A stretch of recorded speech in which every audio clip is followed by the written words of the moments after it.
tenho uma alegria gigantesca em poder servir, gastar a minha vida ao Senhor e servindo vocês. Não sei se é pilha, se realmente está dando mal. Outro.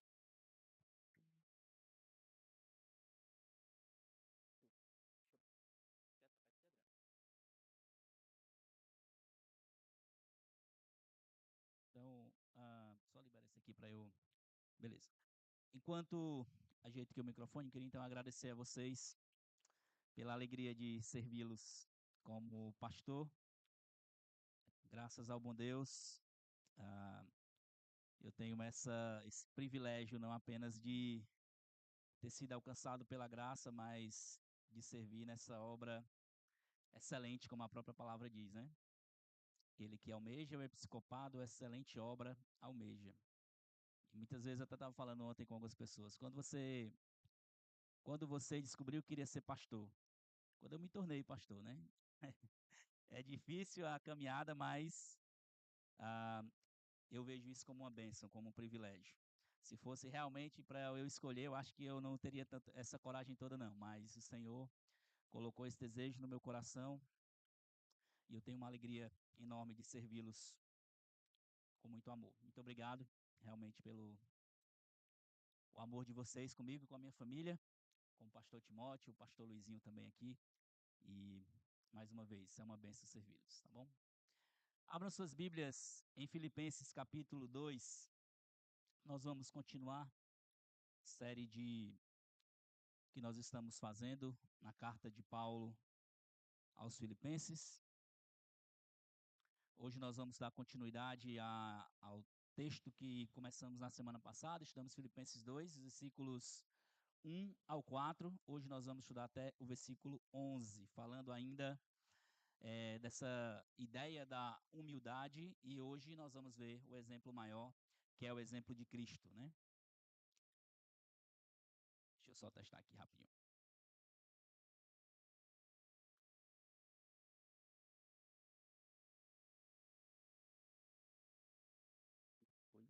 Foi.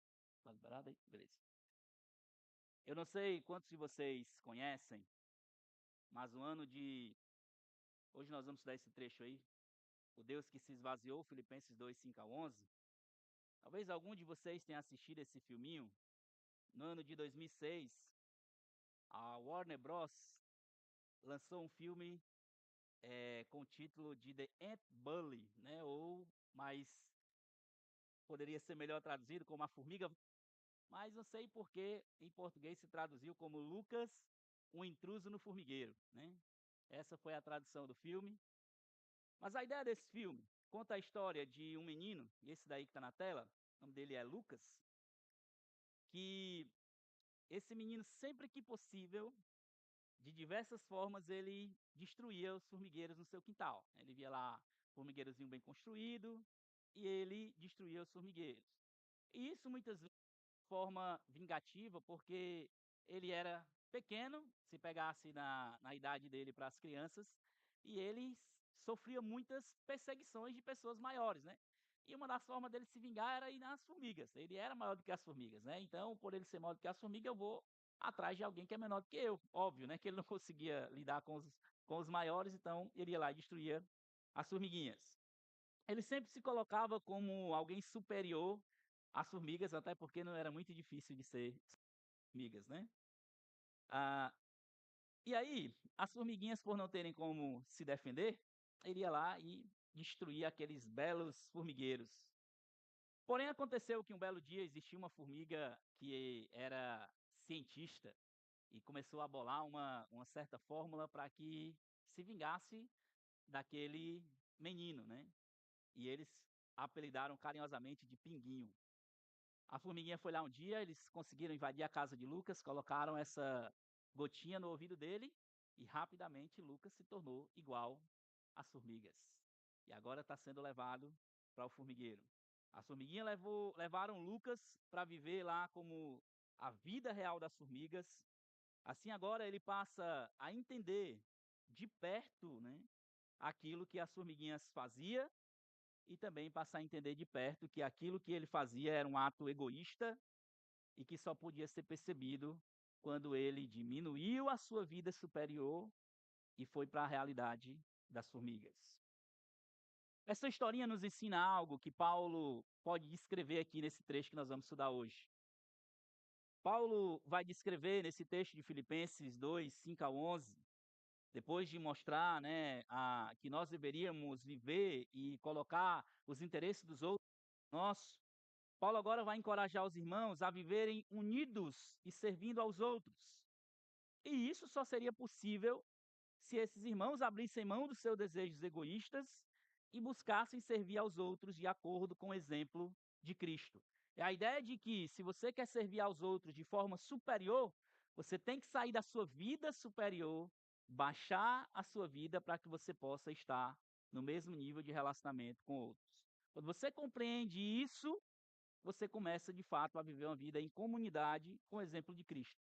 E aí é o que nós vamos ver hoje.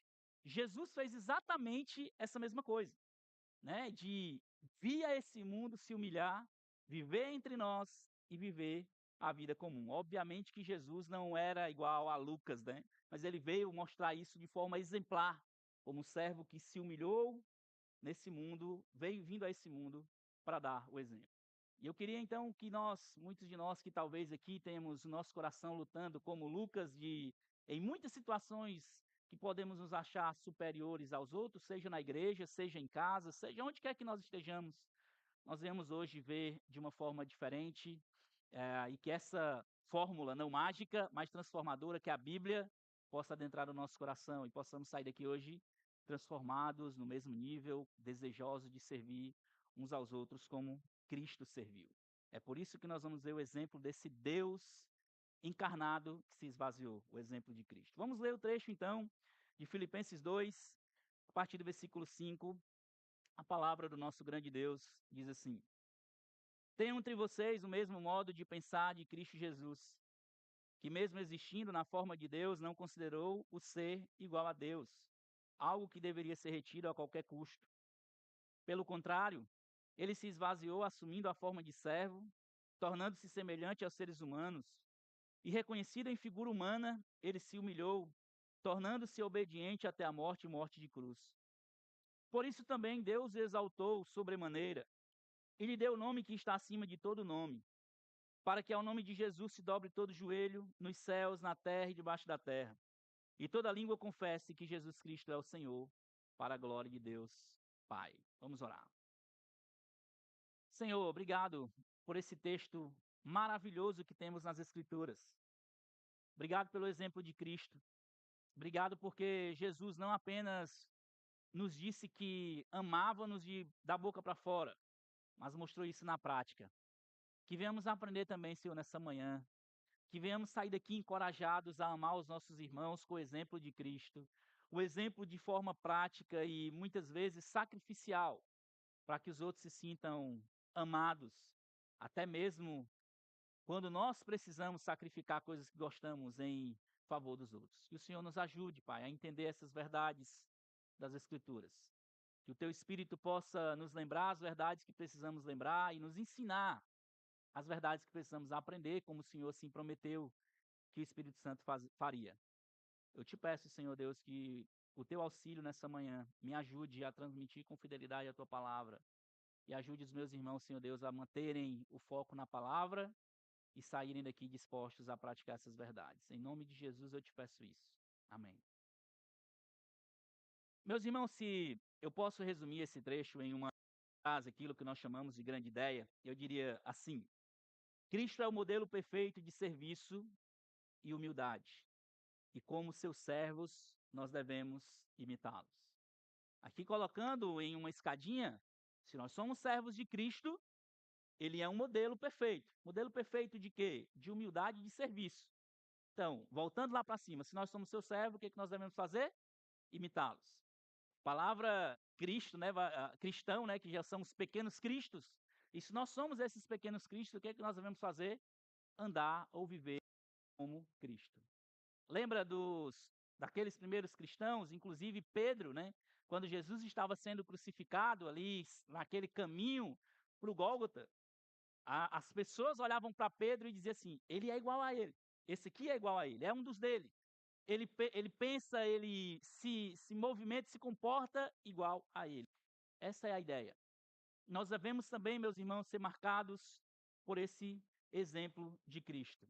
E o primeiro exemplo que nós vemos nesse trecho de Cristo é o exemplo de humildade.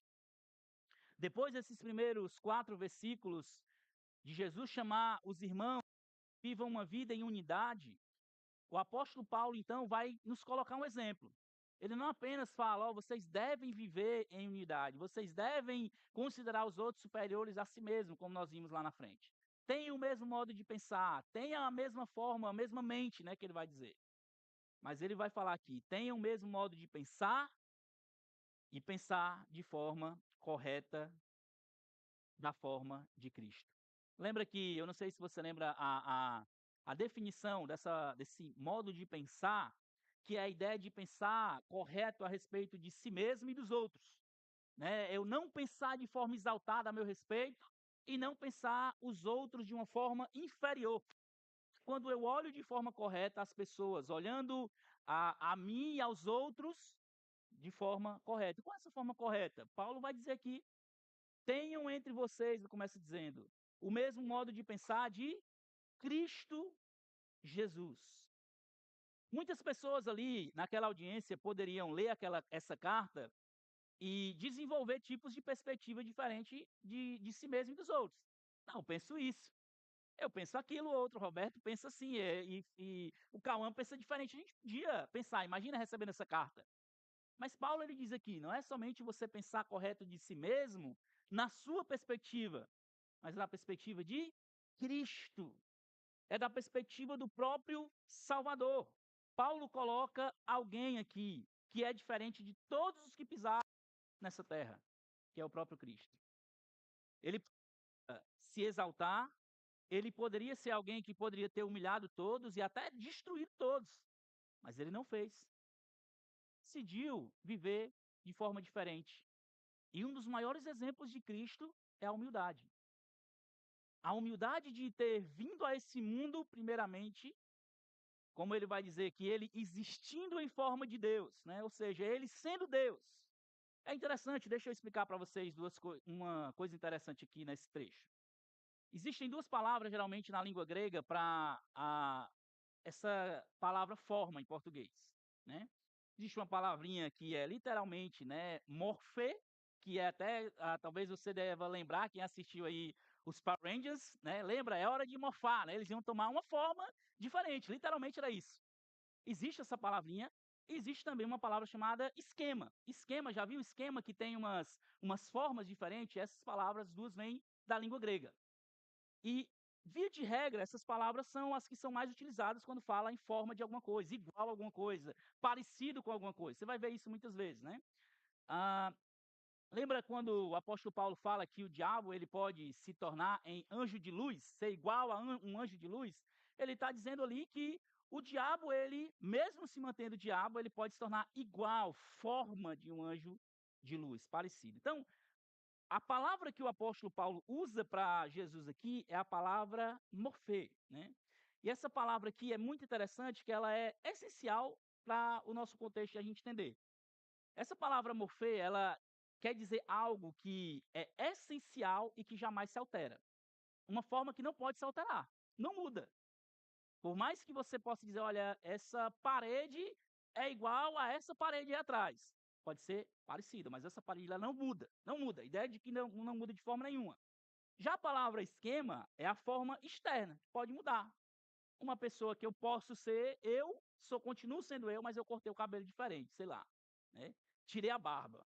Eu continuo sendo eu, mas a forma agora externa está diferente. Então são coisas que uma lida com a essência, não muda, e a outra muda com a forma externa, que pode mudar. E o que ele está usando aqui para Cristo é a palavra morfê, que não muda. Jesus está de maneira inalterável na forma de Deus. Sua essência ser são imutáveis e divinos. Existia uma heresia no início da igreja, que dizia que quando Jesus veio a esse mundo, né, ele deixou de ser Deus. E isso é heresia, ele não deixou de ser Deus. que nós chamamos na teologia da união hipostática, né, que ele é 100% Deus e 100% homem. Isso é uma realidade, não muda. Jesus sempre foi 100% Deus e sempre será 100% homem, é uma realidade. Ah, mas como é que a gente compreende isso? Existem coisas que nós não vamos compreender, e nem por isso deixa de ser verdade, né? São o que nós chamamos dentro da teologia de mistérios, do que Deus decidiu revelar para nós. Deuteronômio 29 diz, né, que aquilo que Deus revelou pertence ao homem, mas o que não foi revelado pertence a Deus. Então, o que nós precisamos entender é que nós temos o suficiente para saber entender sobre Deus, quem ele é, quem nós somos e o que e como devemos viver. E nesse ponto específico, nós temos uma verdade de que Deus, o Deus encarnado Jesus, tornando homem, ele não deixou de ser Deus. Mas agora a gente se pergunta aqui, né, como é que ele se esvaziou, né? Ele não considerou ser igual a Deus, mas o texto vai dizer mais na frente que ele se esvaziou. A gente vai ver um pouco disso mais lá na frente, o que significa essa ideia de se esvaziar. Mas o que eu quero dizer para vocês aqui é que mesmo que Jesus tenha permanecido sendo Deus, o Deus encarnado, Deus que veio nesse mundo, se humilhou na forma de assumir a humanidade, só pelo fato de ele vir como homem já era uma coisa humilhante. O Deus soberano e criador assumir a forma de servo vindo nesse mundo. Jesus não considerou ser igual a Deus, o trecho diz. O que isso quer dizer é que ele não buscou vantagem. É tipo aquela coisa, na hora de sofrer, Jesus sofreu, de fato. Ele sofreu as dores eram reais, as dificuldades eram reais. Jesus viveu uma vida igual com o povo que ele criou. Foi para o meio do povo, se dispôs a servir com tudo que podia. Um trecho que eu acho interessante, abra aí sua Bíblia para você deixar marcado, é Hebreus 4:15.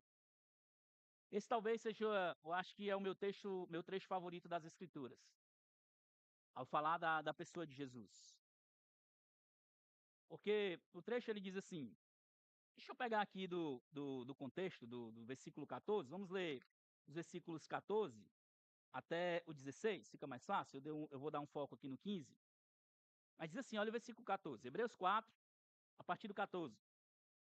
Tendo, pois, Jesus, o Filho de Deus, como grande sumo sacerdote que adentrou os céus, conservemos firmes a nossa confissão, porque não temos sumo sacerdote que não possa se compadecer das nossas fraquezas. Pelo contrário, ele foi tentado em todas as coisas, à nossa semelhança, mas sem pecado. Portanto, aproximemo-nos do trono da graça com confiança, a fim de recebermos misericórdia e encontrarmos graça para ajuda em momento oportuno. O que o trecho está dizendo aqui, o que o escritor aos Hebreus está dizendo, fazendo uma comparação com os sacerdotes do Antigo Testamento e do Novo, está dizendo que nós temos um perfeito sumo sacerdote. Ele não precisava ir oferecer sacrifício, ele mesmo foi o sacrifício. E o que o versículo 15 nos diz é que, não sei se eu coloquei aqui, coloquei, diz que nós temos um grande sumo sacerdote que ele pode, né? Nós não temos um grande sumo sacerdote que parecer. O que o texto está dizendo é, ele pode e ele se compadece. Por quê? Ele foi tentado em todas as coisas à nossa semelhança. De fato, Jesus veio nesse mundo, sofreu as dores, sofreu sim tentações que foram reais, mas ele não pecou. Ele nos legou o exemplo perfeito. Jesus foi aquele, quando você vai olhar, se você faz uma leitura nos evangelhos, você vê que Jesus chorou no velório. Ele se entristeceu. Jesus, ele serviu aos mais humildes. Jesus confrontou ricos. Jesus foi aquele que encontrou um paralítico quando ninguém queria ajudá-lo no tanque de Betesda. Lembra dessa história? Estava lá o paralítico precisando, ninguém queria ajudar. Jesus foi lá. Foi aquele que curou doentes, mudos, cegos. Foi aquele que transformou a vida de uma prostituta, qual ninguém nem conversava com ela, ele foi lá e conversou, transformou a vida dela. Foi aquele que ressuscitou mortos e o mais importante, foi aquele que serviu aos outros com a própria vida. Jesus fez isso, ele mostrou o exemplo na prática. Nós conhecemos o trecho de João 3,16, né? Ele amou o mundo de tal maneira, e não apenas amou, mas amou de forma prática. Ele foi lá e deu o seu filho. Deus amou o mundo e deu o seu filho. Jesus veio a esse mundo se entregar por nós, pecadores. Um dos textos mais belos também das Escrituras, Romanos 5, versículos 6 a 8, especialmente quando fala do sacrifício de Cristo, diz que porque Cristo, quando nós ainda éramos pecadores, morreu ao seu tempo pelos ímpios. Ele não morreu por pessoas que mereciam morrer. Ele não morreu por pessoas que eram legais, ricas, pessoas que tinham poderes e que para ele seria muito fácil fazer isso ou não, né? Era difícil em qualquer situação. Jesus morreu pelos ímpios, por nós, perdidos, pecadores, sem esperança. E até Paulo é meio irônico, né, escrevendo aos Romanos, ele diz assim: dificilmente alguém morreria por um justo. Aí ele diz: embora uma pessoa boa, por uma pessoa boa, alguém tenha coragem de morrer. Na minha visão aqui, o apóstolo Paulo está dizendo que talvez você teria coragem de morrer por uma pessoa boa. Paulo está sendo irônico. Por quê? Quem é uma pessoa boa que existe nesse mundo a não ser Cristo? Ô pastor, eu teria coragem de morrer por uma pessoa boa. Rapaz, só se você fosse morrer por Cristo, é a única pessoa que você pode morrer. Não existe ninguém que seja bom, a realidade é essa, né. E isso aqui é uma aplicação até prática, porque você vê muitas vezes que quando alguém morre, né, uma pessoa que, morre nessa vida, né, passa para a eternidade, "Oh, rapaz, era uma pessoa tão boa, né, deve estar com Deus", e essa não é uma realidade. Todos os que passaram nessa vida, todos nós aqui somos pecadores, somos bons por natureza, não somos bons. É por isso que ninguém teria coragem de morrer por mim nem por você. E Cristo fez isso. E aí o versículo 8 diz: Mas Deus prova o seu amor para conosco pelo fato de Cristo ter morrido por nós, quando éramos ainda pecadores. Ele não morreu por você quando você era bonzinho, né. E aí mais uma vez, quando nós estamos fazendo evangelismo não estou pronto para se entregar para Cristo, não estou pronto para morrer para Cristo, mas a gente não está, meu irmão. A realidade é essa, salvação, viver para Cristo é um passo de fé, viver a realidade que a gente não conhece à frente. Nós sabemos o que nos espera na eternidade. Nós sabemos quem cuida da nossa vida para frente. Nós sabemos quem é que está nos guiando. Mas dizer que vai ser fácil a vida não é. Ninguém está pronto. Nós somos pecadores e Cristo morreu por nós. Esse é o exemplo. Ele veio nesse mundo, né? Trecho de João 1, versículo 14, especialmente, quando João está falando ali do verbo, diz exatamente que o verbo se fez carne e habitou entre nós. Cheio de graça e de verdade, vimos a sua glória, glória como a do unigênito do Pai. A ideia daquela palavra é literalmente tabernaculou, né? O verbo tabernaculou entre nós. Lembra que no Antigo Testamento o tabernáculo representava a presença de Deus? Jesus vindo a esse mundo é a representação perfeita do Deus encarnado. Deus habitando entre os homens, Deus vindo habitar no meio de pecadores iguais a mim e a você. E não somente veio porque ele queria fazer uma viagem diferente, ele veio para pagar um preço. João, em sua primeira carta, nos convida a agir com esse exemplo. Um exemplo de humildade e uma humildade que é demonstrada na prática. Não é simplesmente de eu dizer, rapaz, está vendo que eu sou humilde? Está vendo aí que eu estou servindo aos irmãos e eu sou humilde, né? Já começa errado, né? Dizer que é humilde. Isso é prático, tem que ser demonstrado, e é o que Jesus mostra. Por isso que João nos chama a olhar o exemplo de Cristo quando falamos de amor. Em 1 João 3, os versículos 13 ao 18, ele diz: Nisto conhecemos o amor. Como? 2 pontos. Como é que nós conhecemos o amor? Olha só, que Cristo deu a sua vida por nós. É um fato. Logo, portanto, qual é a inferência? Também devemos dar a vida pelos irmãos. O que é esperado de nós é que nós, de forma prática, deveríamos viver as nossas vidas dispostas até a entregar por aqueles que são nossos irmãos em Cristo. E aí vai dizendo, de forma mais prática, ora, se alguém tem recursos deste mundo e vê seu irmão passar por necessidade, mas fecha o coração para essa pessoa, como pode permanecer nele o amor de Deus? É a ideia de eu dizer, como é que eu vejo meu irmão sofrer e eu sei que eu posso ser uma bênção para esse irmão, mas eu não faço nada. Eu sei que com os meus dons e talentos eu posso abençoar o meu irmão, levá-lo a crescer, caminhar mais perto de Cristo, mas não faço nada. Aí a pergunta de João para você é: como é que permanece em você o amor de Deus? Se você fala uma coisa que ama, mas a sua vida não demonstra na prática. E aí João nos traz um alerta encorajador e ao mesmo tempo uma facada no nosso coração, que ele diz: filhinhos, não amemos de palavra, nem de boca para fora, mas de fato e de verdade. Amar de palavra e de boca para fora é muito fácil, mas amar como Cristo, de fato e de verdade, requer que nós venhamos seguir o exemplo de Cristo em humildade.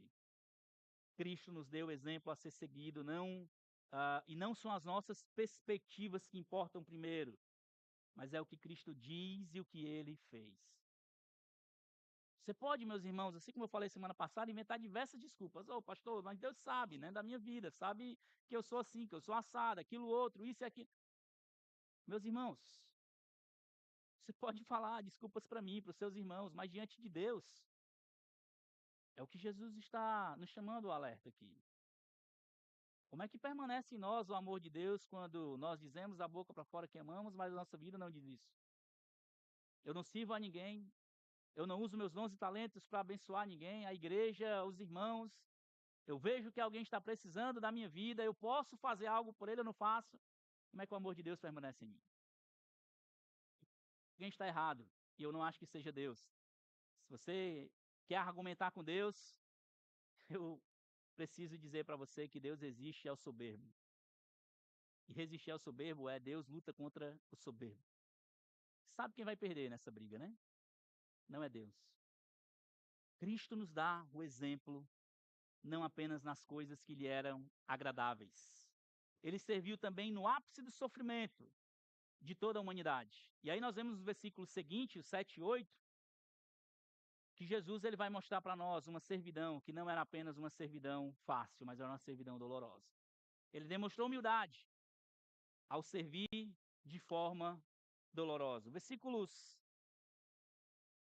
7 e 8, o apóstolo Paulo diz que ele deixou de lado aquele benefício que podia ser usado como Deus, ele decidiu deixar de lado, e aí ele diz assim, pelo contrário, ou seja, ele não apenas viveu nesse mundo de forma humilde, mas o que, que ele fez? Pelo contrário, além disso, se esvaziou, assumindo a forma de servo, tornando-se semelhante aos seres humanos, reconhecido em figura humana, e ele se humilhou, tornando-se obediente até a morte e morte de cruz.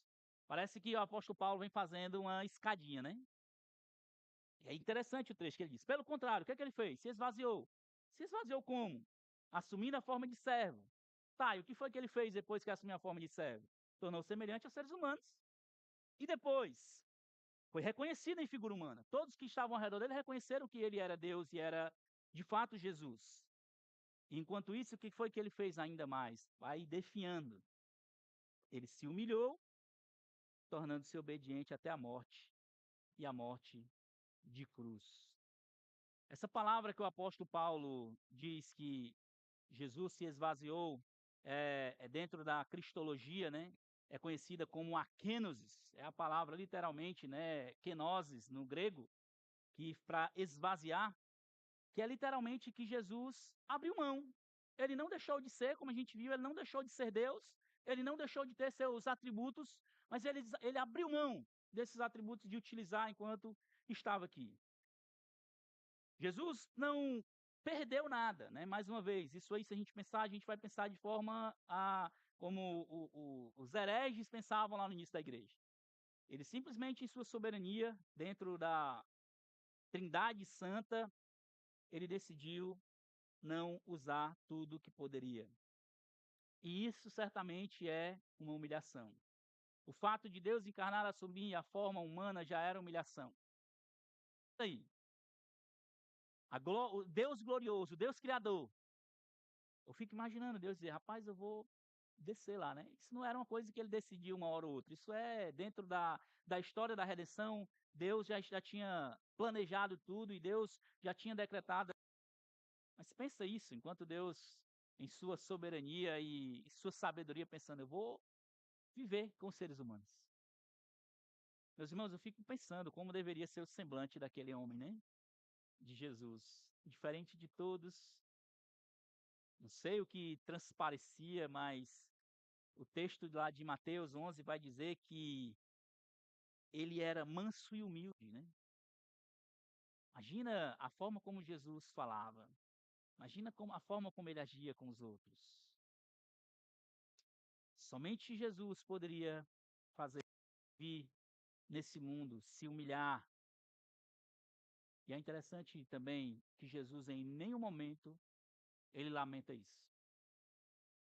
Ele não lamenta, ele não tem isso como uma tristeza, como um peso. Obviamente que carregar o peso do pecado do povo nas costas não deveria ser fácil, mas Jesus não murmura. Jesus ele vem e faz. E o texto depois vai dizer que ele se humilhou ao ponto de viver nesse mundo, como nós vimos lá em Hebreus 4, sofrer, padecer, tentações, sofrimentos, até chegar ao ápice do sofrimento. Uma servidão que foi dolorosa, até a morte de cruz. A pior morte, a morte mais humilhante da época. Maldito é aquele que é pendurado em um madeiro. E Jesus foi lá. Jesus não apenas veio nesse mundo, mas ele cumpriu a obra completa que era esperada dele. Ele foi até o final de uma dor gigantesca que nós não poderíamos suportar. Nada que nós podemos fazer nesse mundo, seja de bondade, boas obras, nada disso poderia nos levar a suportar a dor da cruz. Nada. Só Jesus podia fazer isso. Ele tinha que ser humano para pagar o preço que era devido dos seres humanos a Deus. Jesus não pagou, né, uma outra coisa, um parênteses que precisa fazer. Jesus não pagou o preço para o diabo, tá certo? Deus não deve nada para o diabo. O próprio Deus que nós devemos, nós somos inimigos de Deus. Ele veio em forma humana porque o ser humano, nós, que precisaríamos pagar esse preço. E ao mesmo tempo tinha que ser um sacrifício perfeito. E só ele podia fazer isso. Só Jesus, ninguém mais. Isaías 53, ao falar do servo sofredor, e há uma compreensão muito grande de que Paulo está pensando, lembrando desse trecho de Isaías 53, ao falar do servo sofredor aqui, ele usa a palavra servo e usa muito sofrimento, né? Está fazendo o Antigo Testamento. Isaías 53, 4 e 5 diz que certamente ele tomou sobre si as nossas enfermidades e as nossas dores levou sobre si. E nós o considerávamos como aflito, ferido de Deus e oprimido. Mas ele foi traspassado por causa das nossas transgressões e esmagado por causa das nossas iniquidades. O castigo que nos traz a paz estava sobre ele, e pelas suas pisaduras ou pelas suas feridas nós somos sarados. Foi por causa da obra de Cristo completa que nós somos expostos à salvação. E aí eu penso, qual é o motivo que iria nos levar a viver uma vida exaltada? Se até mesmo para salvação, para sermos salvos, nós dependemos completamente da obra de Deus. Uma vez estava conversando com um pastor, dois na realidade. Acho que o Roberto conhece, né? O Rick Gertz, né? Que é o pastor lá da Grace. Estava conversando com ele, o pastor Tiago. E uma das coisas que ele diz que os nossos sofrimentos, ou a forma como nós vivemos em relação a esse mundo e aos outros, é porque muitas vezes uma visão errada a respeito de Cristo. Nós achamos que esse mundo deveria nos trazer benefícios, coisas que Cristo não ofereceu, e muitas vezes temos uma expectativa errada diante do sofrimento. Por que que eu deveria sofrer? Por que que eu estou? Por que eu? Por que eu? E a pergunta deveria ser: por que não você? Cristo veio aqui e sofreu por um sofrimento que nem era dele, era seu, meu e seu.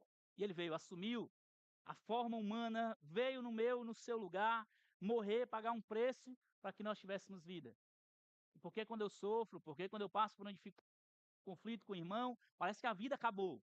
Porque eu nutro uma visão errada a respeito de Cristo. A dor de Cristo não o levou a arrogância. Cristo poderia se exaltar de forma pessoal e dizer: vocês precisam me adorar e vocês devem me adorar. Ele podia fazer isso porque ele era Deus, era devido. Mas ele não fez. Ele não se tornou arrogante. E nós vamos ver na continuação do texto, ele não fez isso porque ele sabia que isso aí, consequentemente, o seu exemplo o faria. O nosso ponto 3, nós vemos então que o apóstolo Paulo mostra que em Cristo nós vemos uma exaltação que é devida e exclusiva dele. Olha o que diz o trecho. Por isso também Deus o exaltou sobremaneira e lhe deu um nome que está acima de todo nome.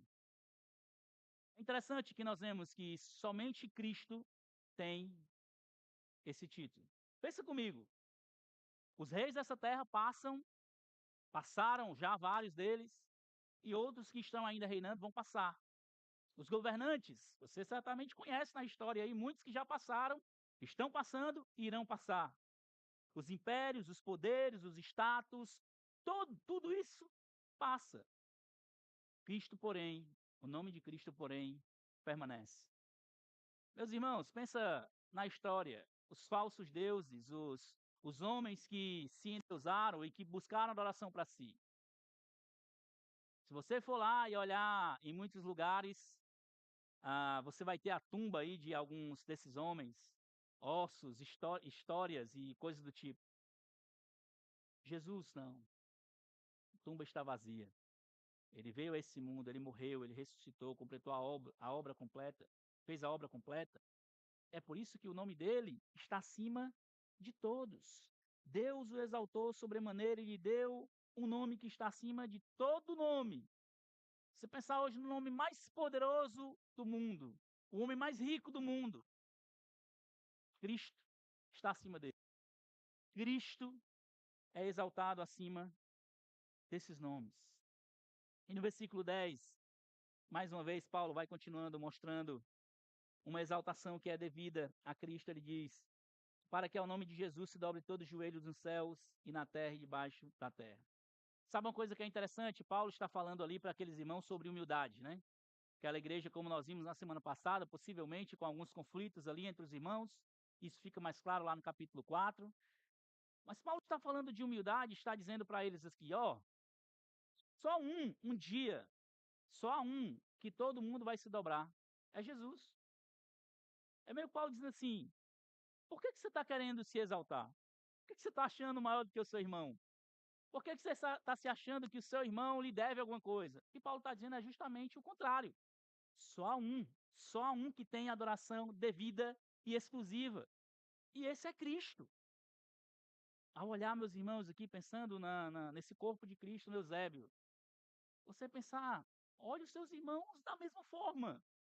Todos nós somos iguais. Eu, como pastor, não sou maior do que ninguém, não sou melhor do que ninguém. Somos todos iguais. A única coisa é que Deus me deu o privilégio de cuidar de vocês, direcionar vocês. Mas diante de Deus, não existe nada diferente entre nós. Nada. Nós estamos no mesmo terreno, no mesmo nível, iguais uns aos outros. Só há um que merece essa exaltação devida e exclusiva. Foi ele que pagou o preço. Foi ele que morreu por nós. Foi ele que sofreu no nosso lugar. E é por isso que essa adoração é devida a ele. Um dia todo mundo se dobrará em humilhação diante de Deus. Em humildade, reconhecendo que ele é Deus.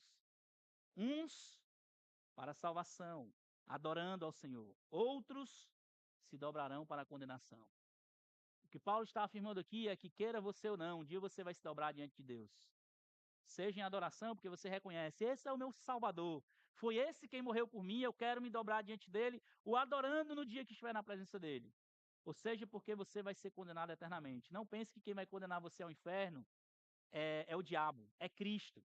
Ele é o único que tem esse poder. Uma vez eu vi uma frase, eu acho que foi do Paul Washer, que ele até fala, né, que o inferno ele é ruim porque tem todas aquelas características de uma condenação eterna. Mas o inferno, um dia, ele vai ser muito ruim porque Cristo vai reinar condenando todos aqueles que lá estão. E vai jogar eles todos no lago de fogo e enxofre eternamente. Então, o que Paulo está dizendo é que aqueles que estão diante de Cristo, servindo, amando como seus servos, ou aqueles que estão distantes, rejeitando, um dia todos eles se dobrarão diante de Deus. É todos. Pensa nos seus joelhos hoje, que seja você tendo mais força ou não nos seus joelhos, né? Você às vezes consegue ter um pouco de controle sobre eles, mas um dia você não conseguirá ter controle na presença de Deus. Você vai se dobrar, nem que você não queira. Alguns, mais uma vez, sem adoração. Pensa aí, você que é salvo, encontrando seu Salvador. Meu irmão, que cena! Toda vida que eu penso isso, a minha garganta embarga e me dá uma vontade de encontrar com o Salvador. Mas se você está distante de Cristo também, um dia, nem que você não queira, você vai se dobrar. Nesse texto, Paulo está convocando você a se dobrar de forma voluntária, de diante de Deus, amando a Cristo, reconhecendo que Ele é Deus, exaltado acima de todos, e servindo aos outros de forma humilde. Enquanto você está aqui, você pode fazer isso ainda de forma voluntária. E no versículo 11 ele termina dizendo: "E toda língua confesse que Jesus Cristo é o Senhor para a glória de Deus Pai." Aqui é onde a obra de Cristo vai se concluir. Jesus veio a esse mundo, se humilhou. Jesus veio a esse mundo, sofreu, morreu, ressuscitou. Mas a obra dele vai se concluir no dia que toda língua confessar. Verdade. Esse aí era o Cristo. E o Pai, Deus, vai ser glorificado e exaltado. É somente esse Deus, meus irmãos, que merece uma exaltação devida e exclusiva. Eu e você, lidando aqui diante uns dos outros, seja aqui na igreja, nos seus trabalhos, na sua família, vamos olhar os outros iguais. Nós não temos o porquê nos acharmos maior ou melhor do que ninguém. Não tem. Qual o motivo?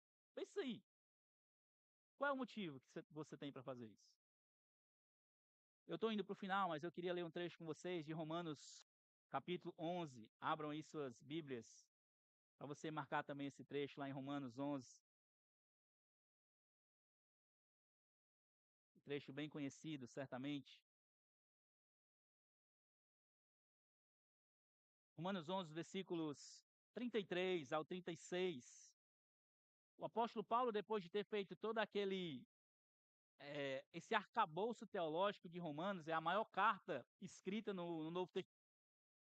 E certamente é a carta que fala de todos os assuntos cruciais da fé cristã. Romanos. A mais bela carta escrita também. E depois do apóstolo Paulo ver tudo o que foi escrito ali, ele sendo inspirado por Deus para escrever, falar ao povo lá de Roma, o apóstolo Paulo faz uma reflexão. Olha o versículo 33 que diz, Romanos 11, versículo 33. Ó profundidade da riqueza, tanto da sabedoria como do conhecimento de Deus. Quão inexplicáveis são os seus juízos, insondáveis são os seus caminhos. Pois quem conheceu a mente do Senhor, e quem foi o seu conselheiro? Ou quem primeiro deu alguma coisa a Deus para que lhe seja restituído? Porque dele, por ele, porque dele, por meio dele, para ele são todas as coisas, a ele seja a glória para sempre. Amém.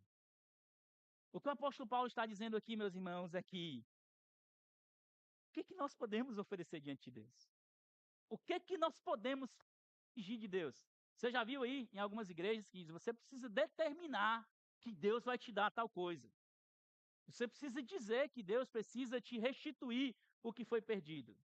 Cuidado com essa oração, porque o que é devido a você é o inferno, tá? E se você fizer essa oração, possivelmente Deus possa te restituir e te mandar para o inferno, queimar eternamente. Nós não devemos nada. Deus não nos deve nada, perdão. Nós é que devemos tudo a Ele. Quem é você para pedir ou ordenar alguma coisa para Deus? Deus de fato é muito misericordioso. Porque se eu ouvisse uma oração desse tipo, Senhor, eu determino. Meu irmão, era fogo na hora. Mas Deus é muito misericordioso, né? Comigo, com você. De nós sermos ousados e chegar diante de Deus e dizer que eu determino alguma coisa, que eu exijo alguma coisa. Aqui está, meu irmão, o exemplo de Cristo. Porque dele, por ele, para ele e por meio dele são todas as coisas. É tudo por ele, é tudo dele, é tudo para ele. Como que nós então vamos estar?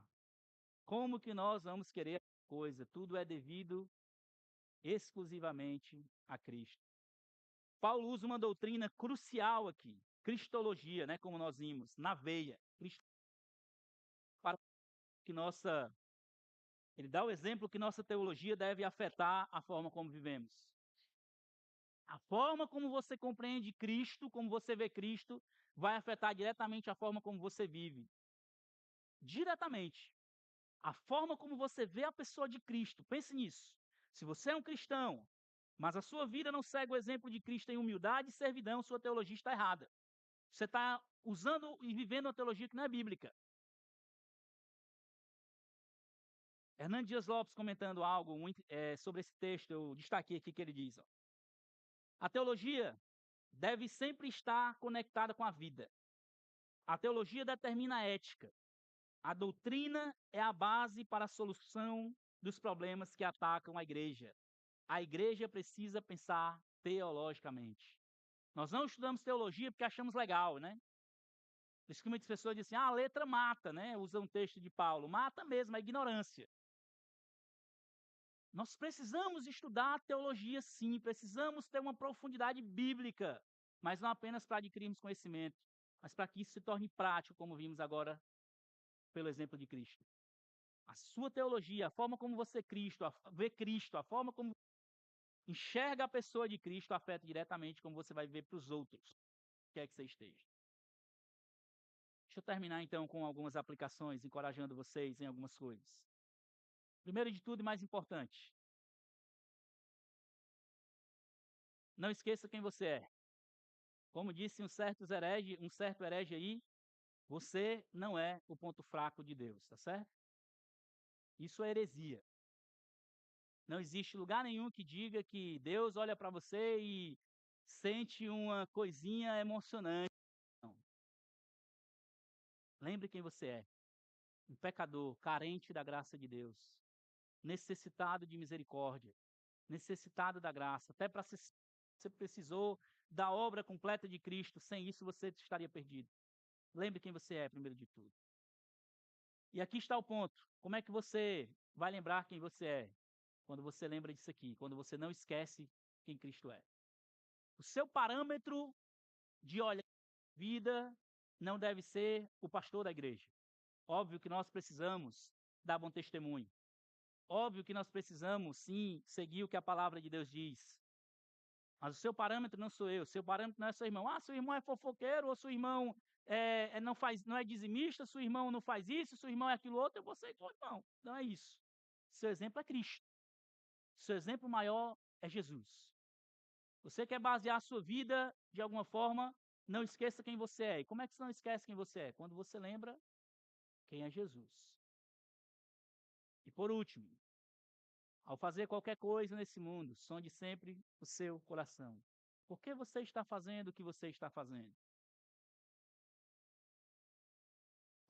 Você está sendo humilde ao lidar com seus relacionamentos, ao servir a sua família, ao servir a igreja, ao servir o povo no seu trabalho? Você está sendo humilde? Você está mostrando o exemplo de Cristo? As pessoas podem olhar para você e, rapaz, eu vejo Cristo na vida desse irmão. Eu vejo Cristo na vida dessa irmã. Ou você está simplesmente demonstrando um mau testemunho e não seguindo aquilo que Cristo requer de você. Essas três coisinhas que eu queria que vocês lembrassem. Não esqueçam quem você é. Não esqueçam quem Cristo é. E em tudo que estão fazendo. Em casa, no trabalho, na igreja, na escola, onde quer que você esteja. Sonde sempre o seu coração. O porquê você está fazendo isso. Se você está demonstrando o exemplo de humildade de Cristo. Lembra que o nosso Salvador é o Deus que criou. Se ele conseguiu fazer, você também consegue. As crianças, hoje nós temos poucas crianças aqui, as crianças do Ardeios não poderão estar, mas eu quero deixar registrado aqui. Crianças são egoístas por natureza, né? Nós também somos, mas crianças, isso fica mais palpável. Então, as crianças precisam priorizar os outros antes de si mesmas. precisam priorizar, sempre querem estar em primeiro, aqui é um exemplo de precisam talvez deixar os outros passar, né. E eu quero encorajar, se você está aqui, você não tem vivido a sua vida da perspectiva do evangelho, você não tomou uma decisão de seguir a Cristo ainda como seu salvador, você está vivendo o caminho, sem saber para onde vai, sem onde vai terminar a sua vida, não saia daqui sem se dobrar diante de Deus. Saiba que um dia você vai se dobrar, mas Jesus está te dando a oportunidade de se dobrar de forma amorosa, humilde, reconhecendo e abraçando a sua oferta de salvação. E de você desfrutar de uma esperança de viver eternamente com Ele. Não saia daqui sem fazer essa escolha, nos procure, converse com a gente. Se você ainda não confessou a Cristo como seu Salvador, se você não tem vivido para Cristo, essa é a manhã que você pode fazer isso. Esse é um dia que você pode fazer isso. Bom, vamos orar. Obrigado, Senhor Deus, pelo exemplo de Cristo. Nos ajude, Senhor. Te peço que o Senhor sonde os nossos corações e nos ensine também a sondar os nossos corações, se nos nossos relacionamentos, na igreja, em casa, no trabalho, onde quer que estejamos, nós não temos refletido o exemplo humilde de Cristo, que o Senhor nos faça nos arrepender e voltar para Ti, lembrando que nós não temos motivo nenhum para nos exaltarmos. A única exaltação devida é ao Senhor que fez a obra de salvação por nós. Que o Senhor nos ajude a viver de forma humilde e que essa humildade seja demonstrada na prática de servir aos outros, na prática de amar aos outros, na prática de dedicarmos tempo para servir a outros. Obrigado pelo exemplo de Cristo. Obrigado, Senhor Deus, porque o Senhor nos exortou nessa manhã e que possamos sair daqui encorajados a obedecer. Em nome de Jesus. Amém.